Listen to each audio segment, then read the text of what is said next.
Thank you very much, and I do wish to thank the Tillotoma Foundation for the invitation. It's my first contact with the foundation, and I hope very much it's not the last.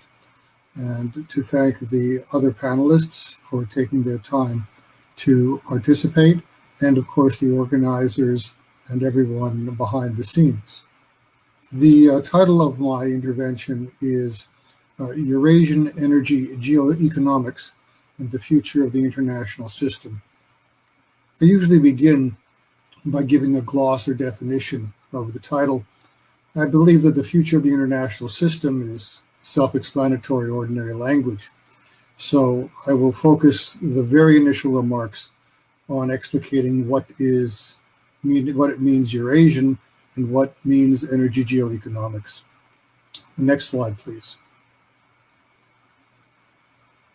When I was on the executive board of the Central Eurasian Study Society 20 years ago, its website provided a lengthy but useful geographic definition of Central Eurasia, which is no longer on the website, but there's still a useful definition.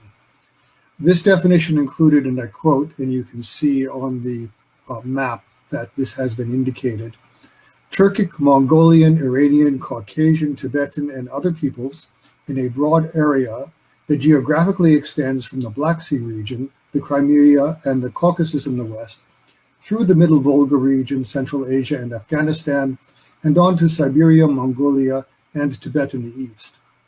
To clarify, speaking of the Black Sea region, which appears in that definition, I adopt the characterization by the European Union, which designates it as a region stretching from Romania and Bulgaria through northern Turkey and onto Georgia, but including only a thin coastal strip, some 22 kilometers wide, within the EU itself, including the Danube Delta. The name Central Eurasia used to be used in the 1990s as a shorthand for the 15 former Soviet republics together, but this usage has faded away.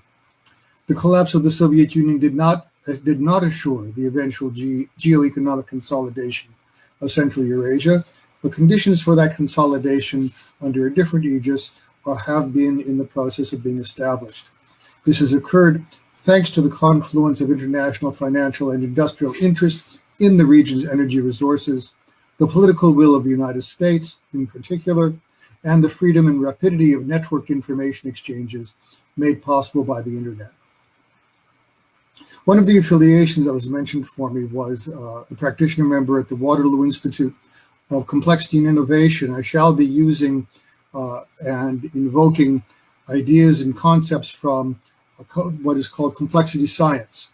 And I have a particular adjective to use for that, to say, instead of saying a complexity science approach, I use the compound adjective complex scientific with a hyphen, just so you know what that's talking about, meaning concerning the science of complex systems, which is also called complexity science.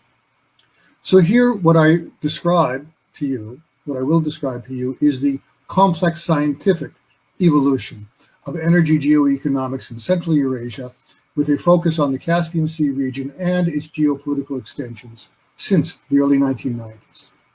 Next slide, please. The term geoeconomics focuses attention on how international structure constrains national choices over energy resource development and export and import, but without determining these choices uniquely. It draws attention, geoeconomics does, to how those choices feed back into the structuration of regional international systems and how these regional systems constellate themselves so as to configure and reconfigure so-called system-level international structures. Edward Luttwak introduced the term geoeconomics in its modern sense, but without specific reference to energy. The approach that is proper to the analysis of Central Eurasian energy development is not as Clausewitzian or as neo-Clausewitzian as his. And in particular, it is animated by the insight of the Swiss-American international relations scholar Arnold Wolfers in the middle of the last century, who an insight that is really a common sense piece of wisdom, but which got lost in the abstractions of North American international relations theory during the Cold War, between the levels of analysis of the system and the state actor. That insight is the common sense acknowledgement that foreign policy strategies are conditioned by territoriality, shaped by geographical location, and informed by geographical understandings about the world. The better to define geoeconomics, it may be contrasted first with the geopolitics approach. The latter concerns how a state's geographical situation and natural environment influence its practice of foreign policy. The intellectual heritage of geopolitics associated with such names as Alfred Thayer Mahan, Karl Haushofer, Halford Mackinder, and Nicholas Spickman is over a century old.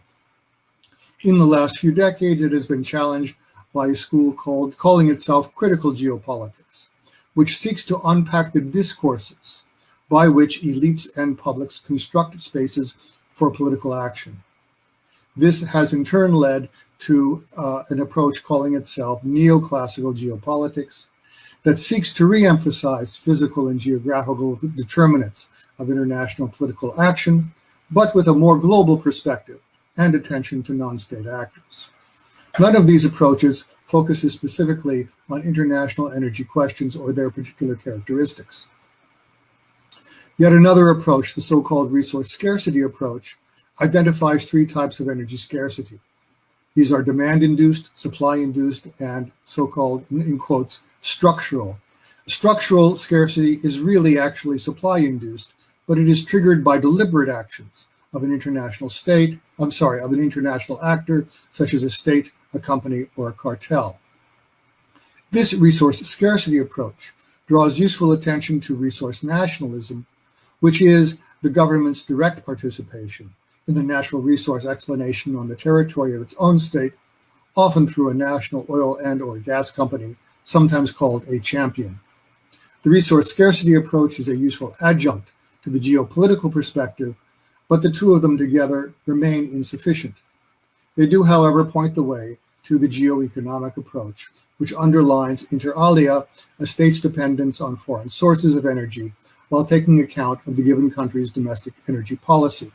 I mention parenthetically, that's why they're in parentheses, two other approaches.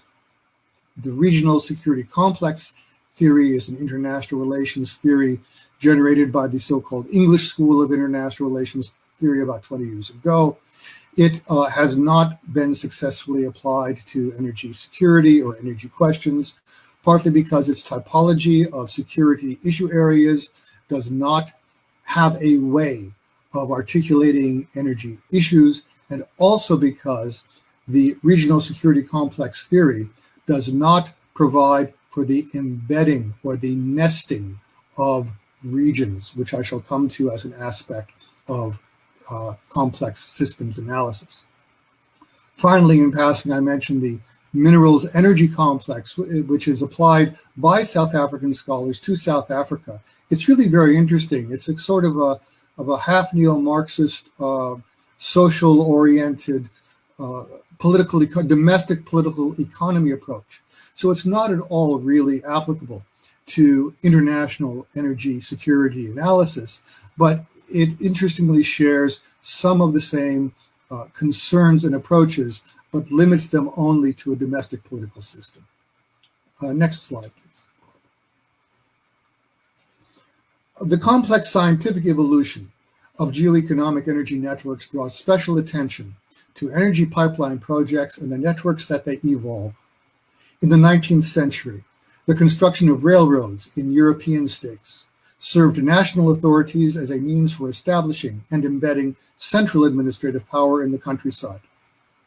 Today, the construction of energy pipelines creates axes for the international projection of influence by great powers. These pipelines signify and embody cooperative, strategic ententes, sometimes verging on de facto political alliances among states. I set out now the basic concepts that will inform the analysis to come. Some of the interpretations I present here are new, and some of them have emerged from newer phenomena.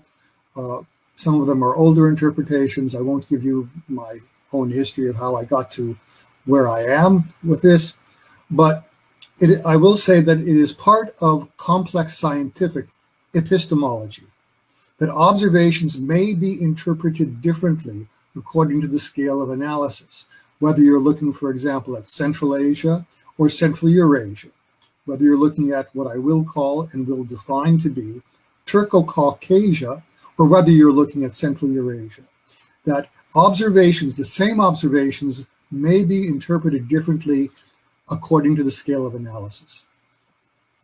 Now, when the theories that are used for explaining observations change with the scope of analysis, then the interpretations of the observation language change as well. This, in fact, is an aspect, a tenet of the way of understanding the world that is integral to complex systems science. My earlier work occasionally presents slightly different chronologies. In fact, I will show you two different versions later on, because my own understanding, of course, also evolves as the situation on the ground evolves. But I won't go into too great detail about that. There are even different names for different hydrocarbon energy complexes, which I shall define. And there are new interpretations that emerge. So just to pass now, those are prefatory to the basic concepts. A complex system. A complex system is a system having multiple interacting components, of which the overall behavior cannot be inferred simply from the behavior of the components. It arose first in the discipline of biology in the late 1970s, since it's been extended from mathematics to cosmology, passing through physical and social science and terrestrial science, and so on. The canonical non-complex system is an automobile factory. If you look at the inputs and you look at how they are transformed, then you can predict what is produced. But this is not the case. With complex systems, the canonical complex system, as I've hinted, is a biological cell. Human societies, human-created political systems, and individual human beings are all complex systems. In the perspective employed here, a complex system is characterized by three phases of emergent coherence. The next slide, please. There you have the definition of a complex system. Just to remind you. And now the next slide, please. Emergent coherence, also called an EAC cycle, is a framework for analyzing and explaining the extension of oil and gas pipeline networks, but not only oil and gas pipeline networks, as a complex system. Emergence and coherence here have their ordinary language meanings, intermediated by autopoiesis, a technical term from the Greek, literally means self-creation or self-production. This is why emergent coherence, in a more formal way, can be called the EAC cycle for emergence, autopoiesis, and coherence.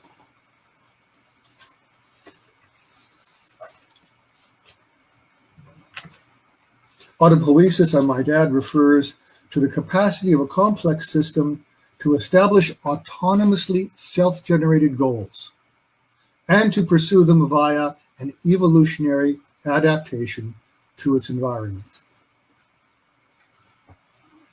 The reflection on one's own life, the life of people one knows, give the common sense understanding of the plausibility of this approach. Next slide, please.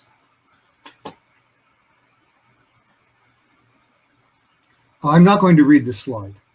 That's just for you to look at while I'm talking. It tells you a little more about emergence, autopoiesis, and coherence. It gives you the definition at the bottom of autopoiesis, which I just gave you.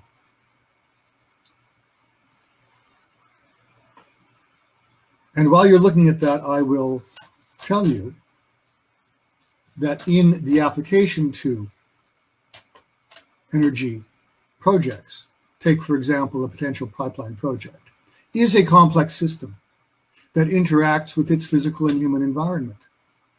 After it emerges as an idea, it alters its form as necessary through the working of the principle of variation, one of two of the main principles of evolution.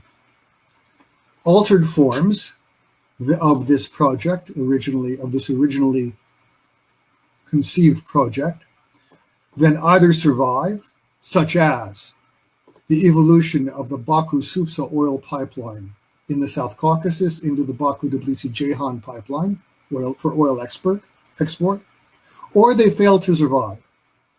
For example, the evolution of the Nabucco pipeline project into the Nabucco West variant, which subsequently died. The surviving pipeline projects that survive are those that have cohered through the principle of selection, which is the other main evolutionary principle, the principle of variation and the principle of selection. Principle of selection in a manner best adapted to their environment. Not only can complex systems, including pipeline projects, evolve, they can also combine and recombine into new complex systems. Next slide, please. It is worth remarking, I'm not going to explicate this table. It just gives you, read from the bottom up, as the arrow says. It just gives you something to latch on to. If it makes sense to you, that's great. If it doesn't matter, because this is from an article that had text surrounding it that explicated everything. So it's just for you to, just another angle on emergence, autopoiesis, and coherence. While you're looking at that, I will remark that it's worth remarking that the general post-Cold War international system evolved the same way as I have described, that pipeline projects evolved. If you can remember, after 1990, 91, first and after 2000, there was first a phase of the bubbling up of new possibilities of patterns, of new patterns in international relations, relatively free from bipolar constraints. Then there followed a phase where unsustainable patterns of the structuration of regional systems fell away, and those which still were incipiently coherent settled down and persisted. And now, finally, these now emerged and now autopoietic regional subsystems. Pick the regional subsystem that you're best familiar with, and you will, I think, see what I mean. Began to establish deeper running reciprocal relations. This last development of deeper running reciprocal relations amongst surviving autopoietic regional subsystems of international relations has reinforced their coherence as well as also constrained their autonomy with respect to their own evolution as regional subsystems of the general international system. Next slide, please. I will be using the abbreviation HEC a lot. HEC is a hydrocarbon energy complex. Designates a regional geographic construct, typically transnational or international, that is structurally unified by energy flows that are in turn typically institutionalized by oil and gas pipelines and the political ententes and so forth, to which I referred earlier. These complexes may now include translittoral pipelines, not only terrestrial, but such as the Blue Stream pipeline from Russia to Turkey under the Black Sea.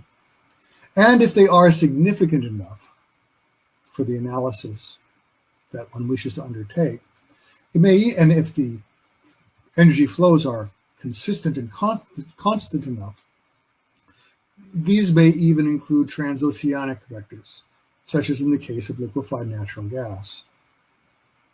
The complex scientific nature of an HEC emerges from the fact that the development, production, and pipeline transmission of energy resources is a complex social system. Such a system contributes to configuring geopolitically the territories where the energy is produced, transmitted, and consumed. Its evolution is governed by the effects of the internal dynamics of social and economic growth in combination with external geopolitical constraints. Next slide, please. The geo-economic, I may not read all of that. I will say some things like it, and you can look at the slide also in order to, so you have the two angles on the same thing.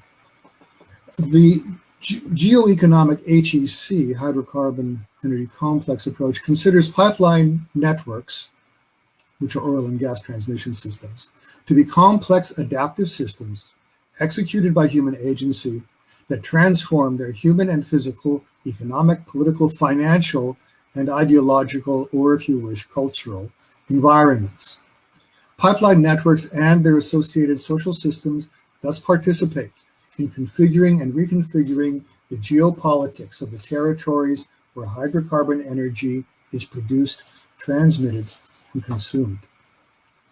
They can alter inherited balance of power geopolitical patterns by unifying elements of adjacent geoeconomic subregions in new ways.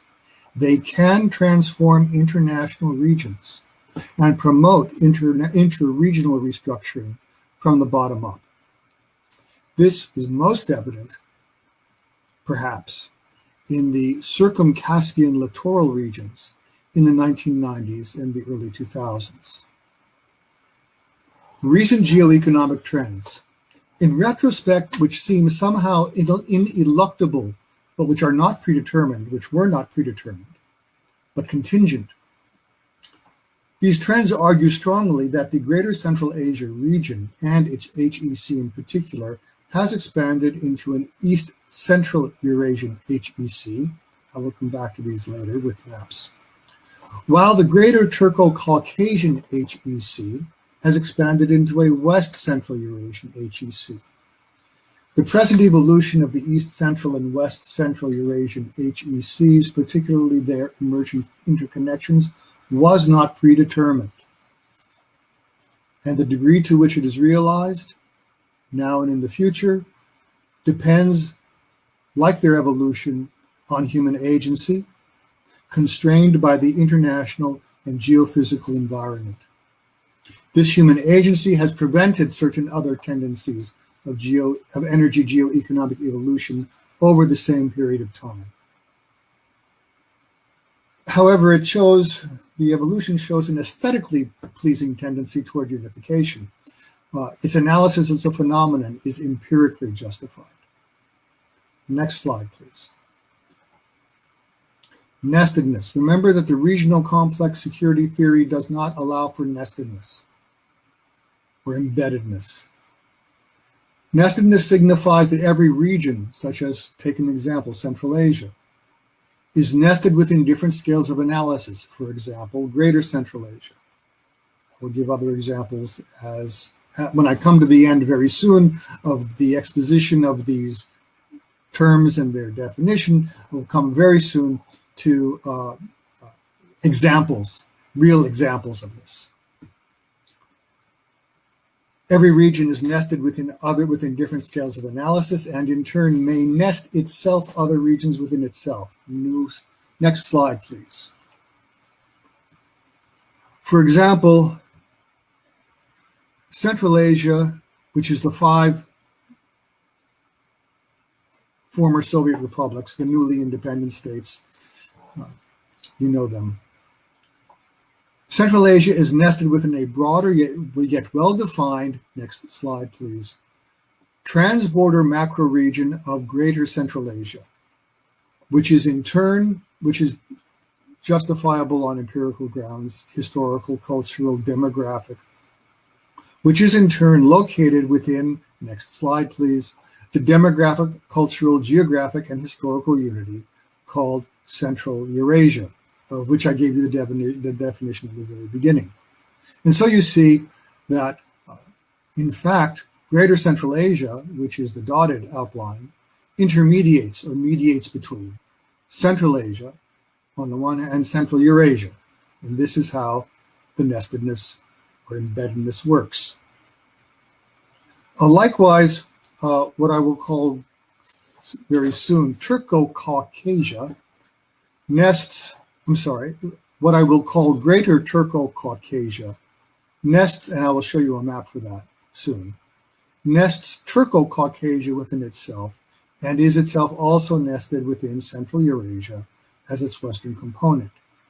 I wish to add now that just as geographic regions may be nested in this manner, so the chronological phases of emergent coherence, emergence, autopoiesis, and coherence, each phase may itself comprise a nested series of subphases of emergence, autopoiesis, and coherence, so that you have meta-emergence, which nests a cycle, an EAC cycle, and then you have meta-autopoiesis, which nests an EAC cycle, and so on. In fact, the analysis reveals this way of looking at things to make good sense of what we have observed in Eurasian energy geoeconomics. So I will give you examples of that too. The concept of nestedness also responds to the need for a way to transcend the mere aggregation of bilateralisms that was characteristic of so much international relations theory during the life of the Cold War international system. Such multilateral arrangements have now become the norm throughout European and Eurasian geoeconomics. And next slide, please. No, what that? And a method, an analytical tool we'll call energy triangles, implements the insights of network sociologists from the 1990s who showed that the dynamics of triads differ qualitatively from any iteration of dyadic relations. Example, the Baku-Tbilisi-Ceyhan oil export pipeline was in fact the first trilateral project implemented in the history of the world hydrocarbon industry, with a producer country, Azerbaijan, with a transit country, Georgia, and with a final export country, Turkey, the first one. And it cannot be reduced to an aggregation of bilateral Azerbaijan-Georgia, Azerbaijan-Turkey, and Georgia-Turkey relations. Thus, energy triangles. Next slide, please. So, triangular relations, not bilateral. This slide gives you an idea of how the geometry looks. The black triangle is, I use the capitals of countries as the vertices, even if the resources under the ground are not located there. But this is just a schematization. It's just a schematization.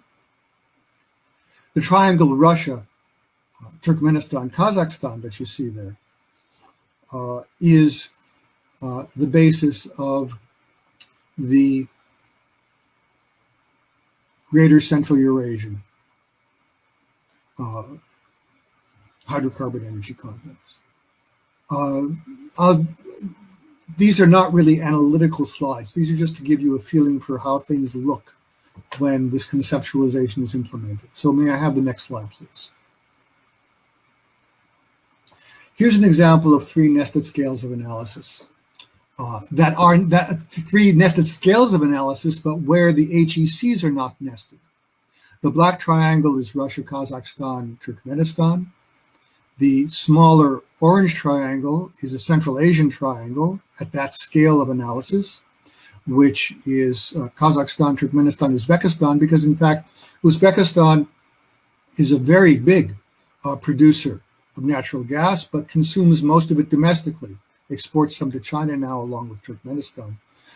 But this is why it doesn't get the headline attention that Kazakhstan or Turkmenistan have always got.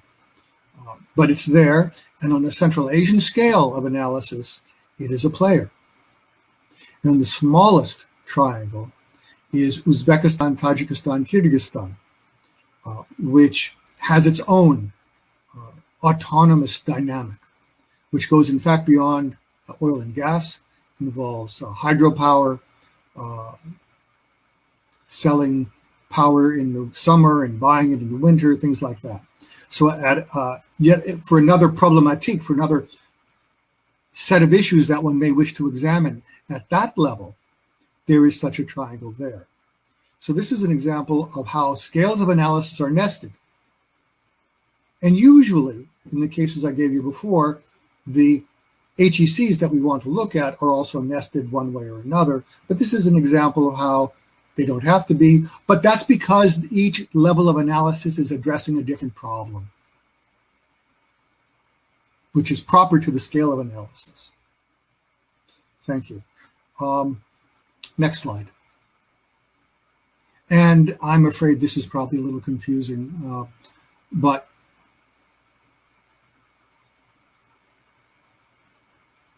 it is where they're going off to the left. They're going to those lines. They're going to Brussels and Washington is where they're going. So if this slide makes any sense to you, that's good. If it doesn't make any sense to you, please don't blame me. And we'll go on to the next slide. Now, early on, that is to say, when I started looking at these things, in the first decade of the century, I thought that it would make sense to conceive an HEC, which we call Greater Southwest Asia. You can see what's there: Turkey, Iraq, Iran, North Caucasus, part of Central Asia. I will explain to you why I discarded that idea, but just to recall, the complex scientific geoeconomic HEC approach considers pipelines and their networks as complex systems. I told you this already, I'm repeating it, of human agency that transform their environments. So this is, yes, I won't repeat that anymore. And this is Greater Southwest Asia. Now, next slide, please. Turco-Caucasia and Greater Turco-Caucasia. Let me explain this, what this means. The parts of the map that are filled in with lines, you see one that's double cross-hatched and the rest of it that's single cross-hatched. The part that's double cross-hatched is the region of Iran where Azerbaijanis are the ethnic majority. Where it's single cross-hatched, only the single diagonals, is also in Iran, where there are Azerbaijanis who are not in the ethnic majority. Of course, they're all over the country. Many people in Iran are part Azerbaijani and live anywhere in Tehran and elsewhere. But this is these are the provinces of southern Azerbaijan in what the Azerbaijani nationalists in the 1990s called southern Azerbaijan. And in Iran, they also bear the name Azerbaijan in the official name of the province. The other part of the single diagonal that is the bottommost is northern Iraq, focused on the Kurdish regional government because in the 2000s, when I say 2000s, I mean the decade, of course, not the century. In the 2000s, it was conceived possible that the pipeline from Kirkuk to Ceyhan might be renovated and that there could be exports from the Kurdish area to the world market that way. That didn't happen. That's the principle of selection. It didn't happen. But because these regions which I have just described are as I have just described them, they deserve to be considered as part of geopolitical Turco-Caucasia. But for the reasons I've explained, and in Iran, the obvious reason, they are not part of the geo-economic Turco-Caucasian hydrocarbon energy complex. I hope that's clear.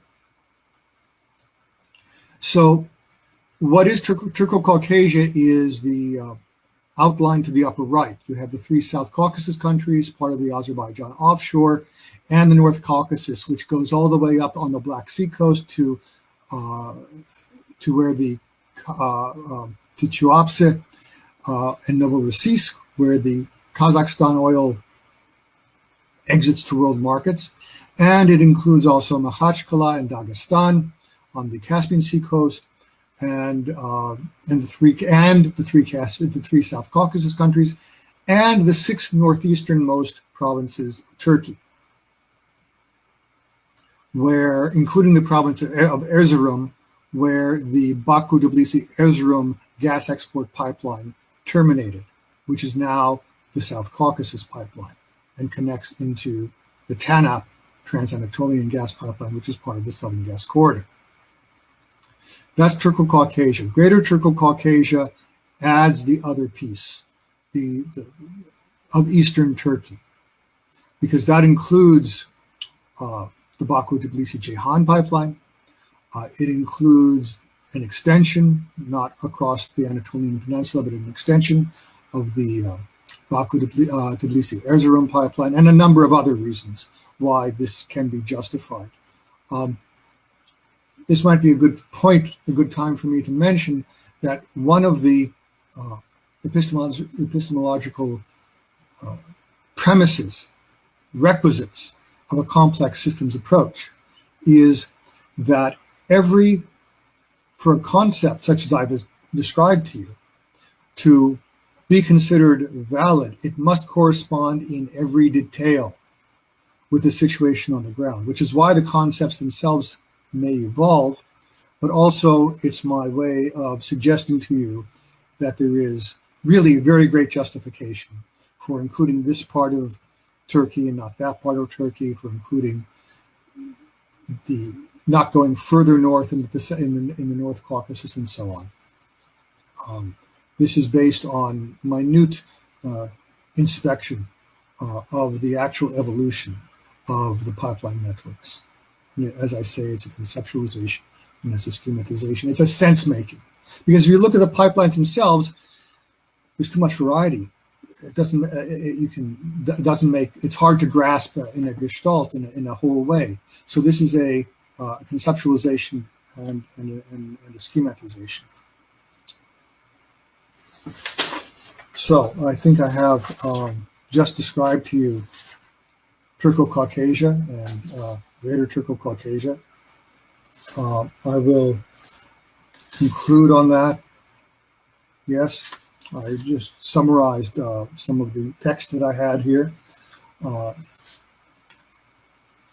Turco-Caucasian HEC evolved autopoetically into the Greater Turco-Caucasian HEC from about 2004 to 2015. And you see, and I have explained what that means. Next slide, please.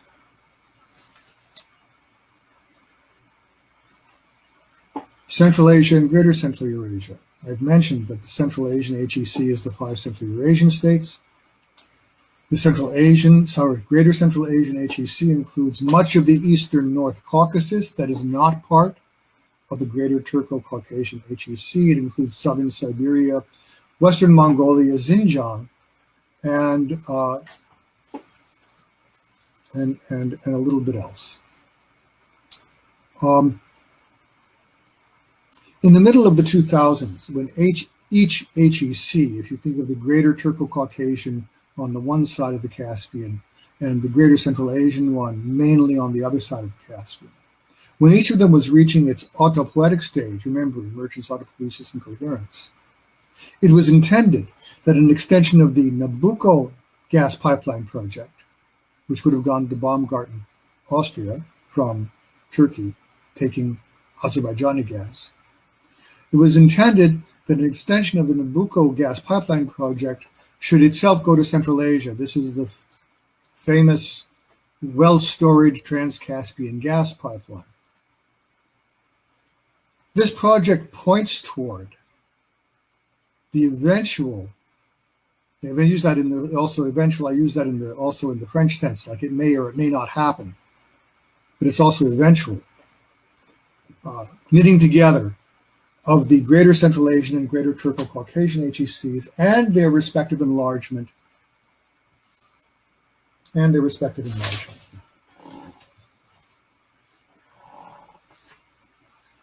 And their transformation into the West Central and East Central Eurasian HECs, to which I will come momentarily. Next slide, please.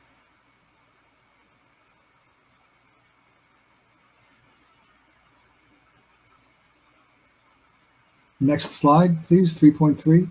Thank you.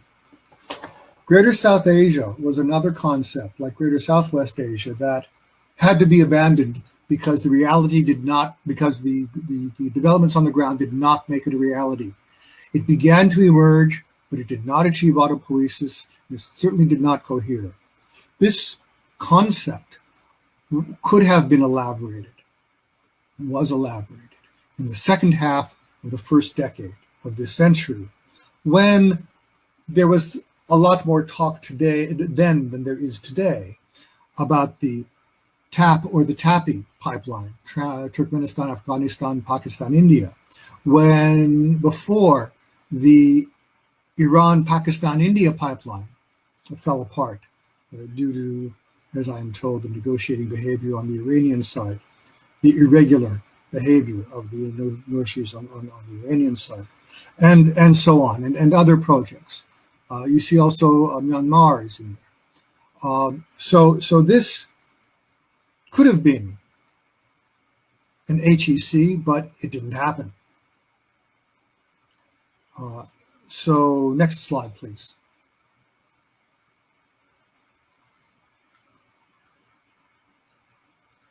Now,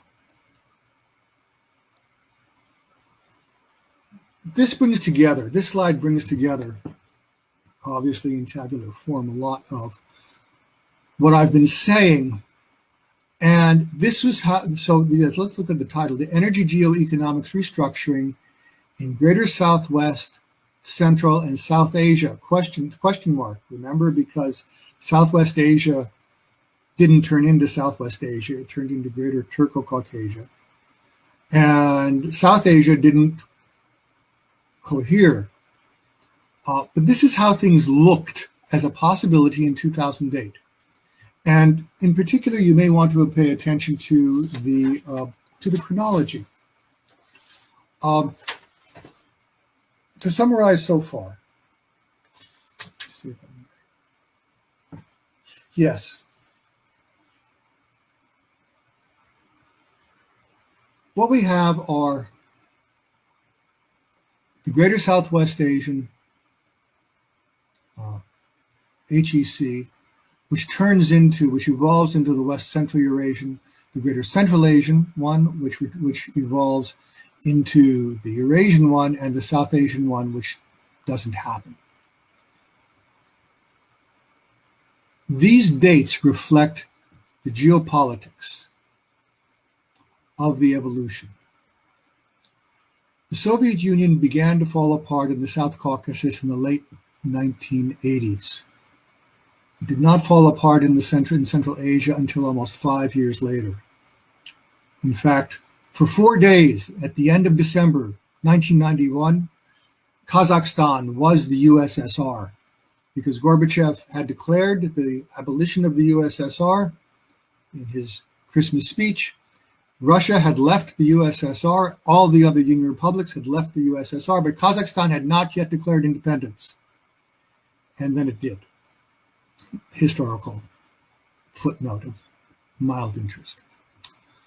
So this is why, and also in Central Asia, the reason why the date is put at 1995 is that despite the falling apart of the Soviet Union, the Central Asian states and others continue to use the Soviet, then Russian ruble as their national currency. They did not begin to introduce their own national currencies until 1993, some of them 94, which is a prerequisite for autonomous economic development, et cetera, et cetera, et cetera.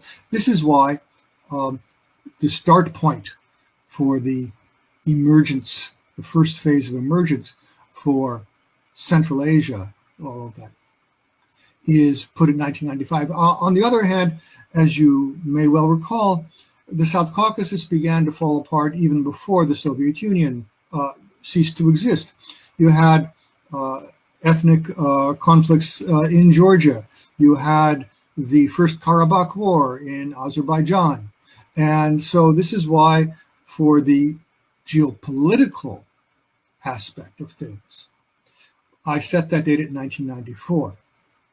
Now, you can see that there's a progression, 1994, then for the first row, East Central Eurasia, 1995 to 2000, and just because it turned out to be aesthetically pleasing, but it was in fact the case that if there was going to be a South Asian HEC, then its emergence would have been in that next half decade. And you see how things progressed. The first column, not the one with the emergence autopoiesis, but the Greater Central Asia, Greater Central Eurasia, is in reference not to the geopolitical situation, but to the geo-economic energy situation. And again, it's aesthetically pleasing, it's neat, it's tidy, but it is also empirically the case that it is justified to put the beginning of the emergence of the Greater Central Eurasian HEC in 1992, which happens to be the midpoint between 1989 and 1995, but that's the way it happened.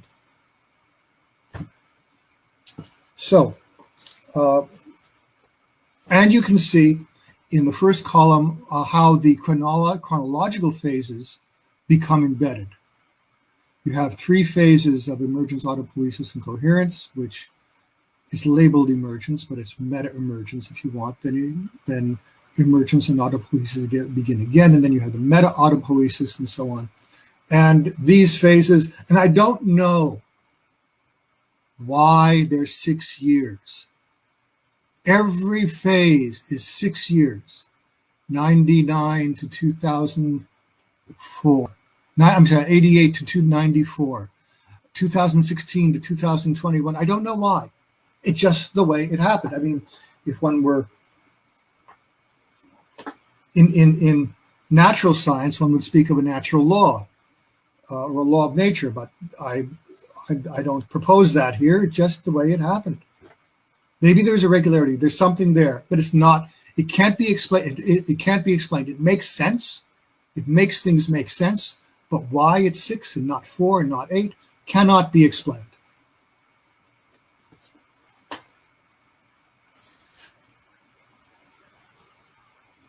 So to summarize so far, on the West Caspian shore, the Turco-Caucasian HEC emerged from 1992 to 2003, developed autopoietically.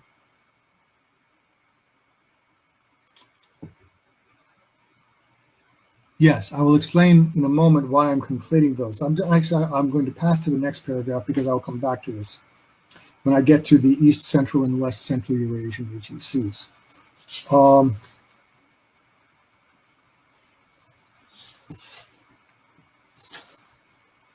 I'm sorry, is there a slide 4? Can we go back to 3.5, please? Thank you. Is the next slide actually number 5?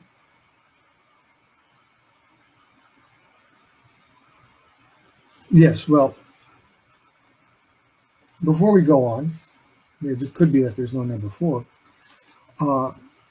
Now, I want to recall to you also the postulate of the existence of energy triangles. And in fact, some triangles are keystone triangles, by which is designated the fact that for the Greater Central Eurasian HEC, Kazakhstan, Russia, and Turkmenistan are the basis for that. So we can call it a keystone triangle. It's a nice phrase. Now, what happened was, as Central Asian HEC enlarged into the Greater Central Asian, during each of these periods of 6 years, it so happens that another vertex added itself to the triangle, as it were a fourth vertex, and which did not necessarily disappear in succeeding phases. For example, from 1995 to 2000, this was the United States, which was involved in Kazakhstan in the Tengiz and restructuring the CPC consortium and so on. From 2001 to 2006, it was the EU, was the fourth vertex, including many of its members, some of its member states and their national champions. Also in Kazakhstan, but also some in the Russian region. And from 2005 to 2010, it was China that came in to the HEC. When I say as a fourth vertex, I remind you, this is just a schematical language of the schematization of the triangles. And indeed became very deeply involved, China did, with all members of the original triangle. It constructed the Turkmenistan-China gas pipeline, which also crosses Uzbekistan and Kazakhstan. On that basis, then, the East Central Eurasian HEC emerged from the earlier triangle plus China. Next slide, please. The East Central Eurasian HEC emerged as in this quadrilateral manner, which in turn, for an analytical purposes, may be regarded and is usefully regarded as four triangles, each triangle constructed by consecutively omitting one of the quadrilateral's vertices. So the triangles also provide the basis for analyzing larger complexes. Yes, just a pro forma declaration, what I've been saying all along. These present observations are simplified sketches of much more complex and complicated developments. They are not, however, reductionist, and they do not falsify any actual history. In fact, there are three broad schools. I just open a parenthesis. There are three broad schools of complex system studies. The one manifesting here is a cybernetics-based and system theory-oriented approach that looks at the process of structural formation of complex systems through pattern formation and evolution. That's what it is. You see it, you understand it. It's about pattern and the recognition of patterns that form and evolve. That is what I adopt here. So what's involved here is the description of patterns that have not only emerged, but also cohered through the formation and evolution of international energy geo-economic structures. Further considerations. The West Central Eurasian HEC, which I've talked about. Well, we might be able to even go to the next slide for this. Yes, please.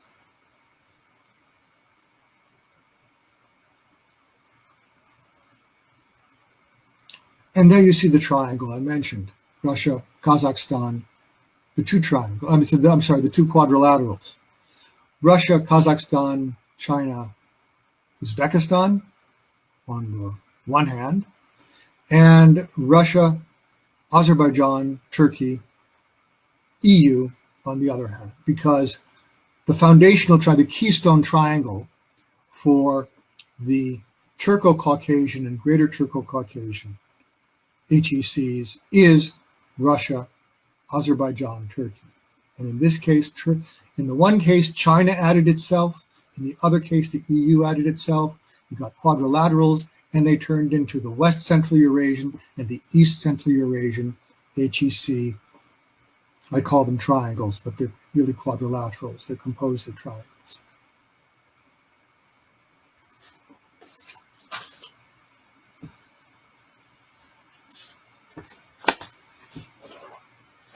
I see that my time is running, so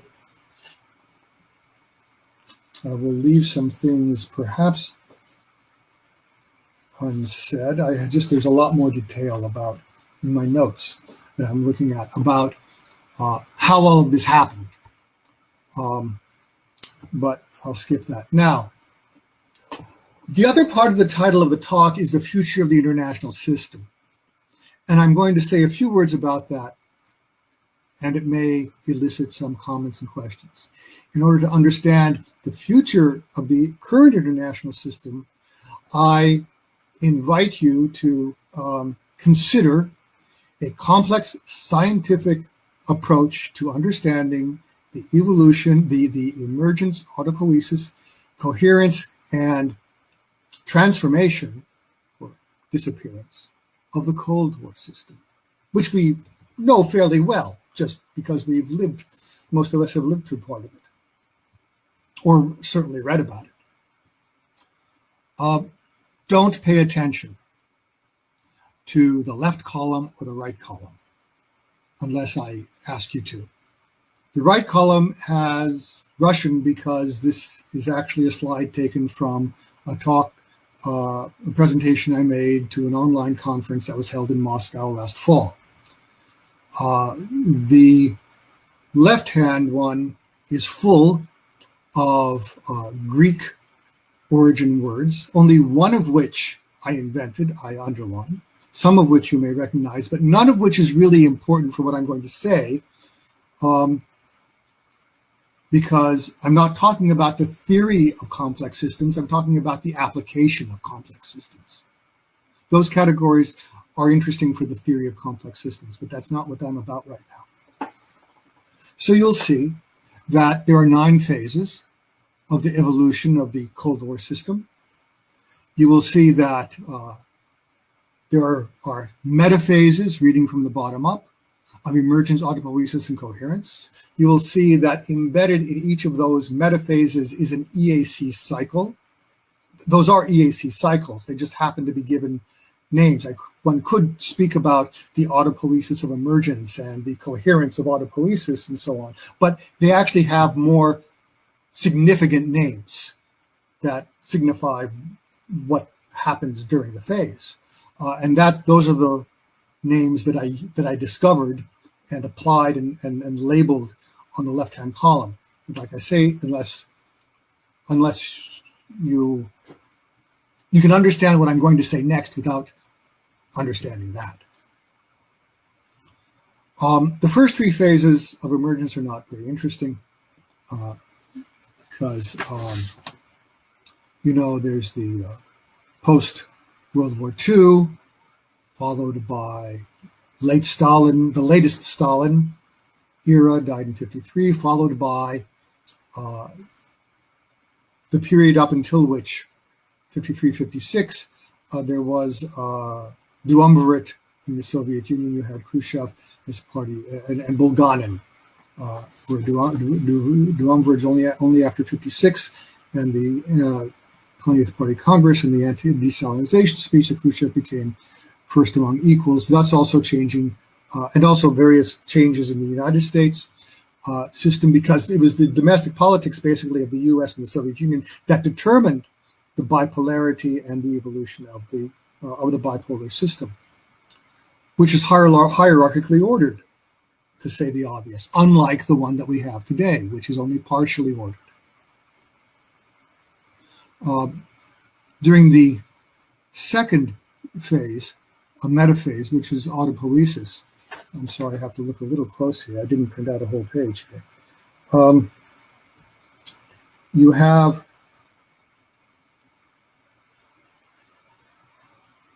Khrushchev and Kennedy, you have the beginning of détente, and you have the realization of détente. You have the European détente and the Soviet American détente running up until 1975. Now, what happens? This is the main point for complex systems. And this is just an example. Cold War systems is just an example. I'm going to use that example by analogy to the current international system to suggest to you a projection about how the current one is going to evolve.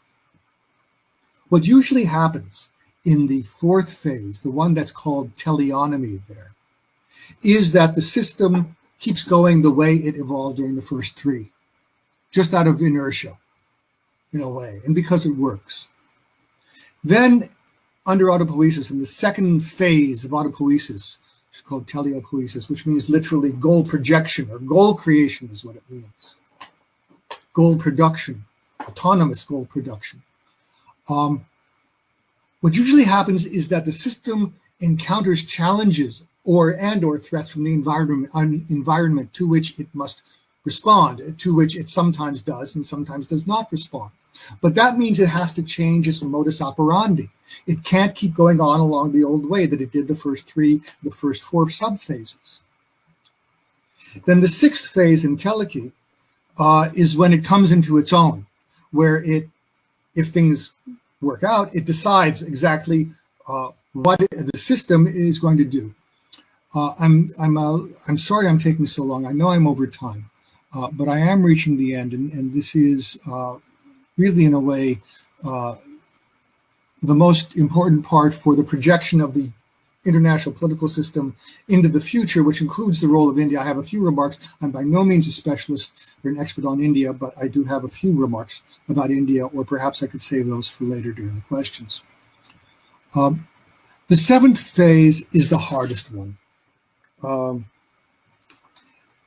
In the Cold War system, that was 1976 to 80. That was when détente collapsed.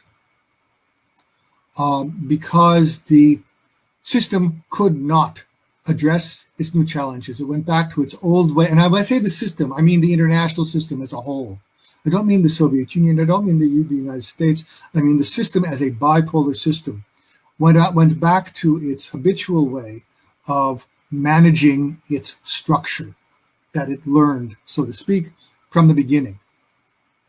And because there were new changes in the system that arose from increased economic prosperity, increased education, which make more demands by citizenries upon their governments, which changes the ways in which states act toward one another and empowers them against the dominant states. Remember that it was during the Cold War system in the 1960s that the French and British empires decolonized, with notable exceptions such as India. But by and large, especially in Africa, it was that. So it's not that long ago. And so the system couldn't find a way as to manage the empowerment of these new citizenries. Bipolarity didn't do it. And then the system fell apart. And I'll stop there. I'll just won't further explicate that. But what I will conclude upon, I think this is time for not yet time. Yes, the next slide. Yes, the last slide, 5.3, is the projected evolution. Yeah, I'll talk about the Trans-Caspian pipeline if you like, but not now. Projected evolution. Now, this is the same schema. So far as I can tell, it's an accident that the current international system is projected to have a lifetime equal to the lifetime in years of the Cold War system. Because if you go back to the year 15th century and look at the evolution of European international systems, they last 120 years, they last 40 years, they last 80 years. There's no constancy. So far as I can tell, it's an accident. But why does it last 45 years? It's because examination of the empirical realities makes this way of looking at things, makes them to make sense. So I'll stop there. I have more to say about China, about the future of China, about Donald Trump being a disruptor, but trying to get, Donald Trump, this way of looking at things paints Donald Trump as someone who tried to get the international system to address its future problems earlier. Because what's its future problems? Its future problems is the US-China opposition, which we all know. But for the first 15 years, the first three phases of this current international system in the West, everyone believed the so-called harmonic convergence theory, which any Sovietologist will tell you is hogwash, because back in the 60s and the 70s, there were Sovietologists who said the Soviet Union would become more like the United States the more technologized it became. Carbon copy argument about China earlier this decade. And as we see, it didn't work either. So now we have a phase, where I'll skip to the last part about India, and I thank you for your indulgence until that there will be phases that the current international system will enter crisis in the early 2030s. It will fall apart in the mid-2040s. There will be about a dozen years, as there was in the 1990s, the post-Cold War transition. There will be about a dozen years transition to the late 2050s. And when we get to 2060, we find that the population of China is 1.3 billion, the population of India is 1.7 billion. We find that the average age in China is 58 or something like that. The average age in India is 33. 37% of the workforce of the population in China is workforce age. 65% of the population in India is workforce age. It's a whole different. But that's what I have to say about in a suggestive way, suggesting about. I promised you to say something about